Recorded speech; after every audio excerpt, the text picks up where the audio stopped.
এই গাইস, সবাই কেমন আছো? আশা করি সবাই খুব ভালো আছো। তো আজকে দেখো মিষ্টির দোকানে প্রচুর ভিড়, কারণ আজকে ভাইফোঁটা। তো আমি আর আমার বোর দাঁড়িয়ে আছি। তো আমাদের কখন লাইন আসবে বুঝতেই পারছি না। তো ফাইনালি মিষ্টি ফিষ্টি নেওয়া হয়ে গেছে, রেডি ফেডি হয়ে চলে এসেছি ফোঁটা দিতে। তো দেখো আজকে আমি লাল কালারের একটা কুর্তি পরেছি, আর আমার সব ভাই দাদাদের বলেছি ওদেরকে সবাইকে সাদা কালারের শার্ট পরতে বা সাদা কালারের টি শার্ট পরতে। তো আমার কথা মতোই সবাই রেডি ফেডি হয়ে চলে এসেছে। তাই আমি ফোঁটা দিতে দিতে আমার কি হয়, ঘাবড়ে যাই। আমার 7খানা মানে ভাই দাদাকে ফোঁটা দিতে হয়, তো দুজন আসেনি। তো ওরা বলছে আমি ফোঁটা দিচ্ছি, তো দিতে দিতে আমি ভুলে যাচ্ছি যে কি বলতে হয়, একটু ঘাবড়ে যাই। তখন দাদা বলে দিচ্ছে, বলছে এত বড় হয়ে গেছিস তাও ভুলে যাস। আর পিছনে সবাই দাঁড়িয়ে হাসছে। আর এদিকে একটু লজ্জা পাচ্ছে, ফটো তুলছিলাম, ভিডিও করছিলাম। ও ফটো ফটো তুলতে ভালোবাসে না, তো এটা আমার মাসির বড় ছেলে। তো ওকে ফোঁটা দিচ্ছিলাম। ও ফটো তুলতে অত ভালোবাসে না। এটা মামার ছোট ছেলে, এটা আমার ভাই।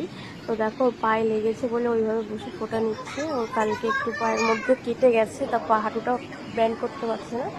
তো ও বেরাবে বলে ওকেও তাড়াতাড়ি দিয়ে দিচ্ছি।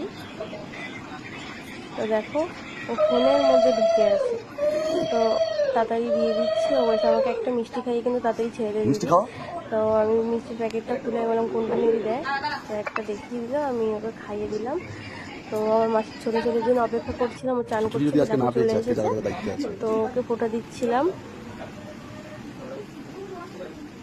এবার দিকে তাকাস একবার হয়েছে। আরে ঠিক কর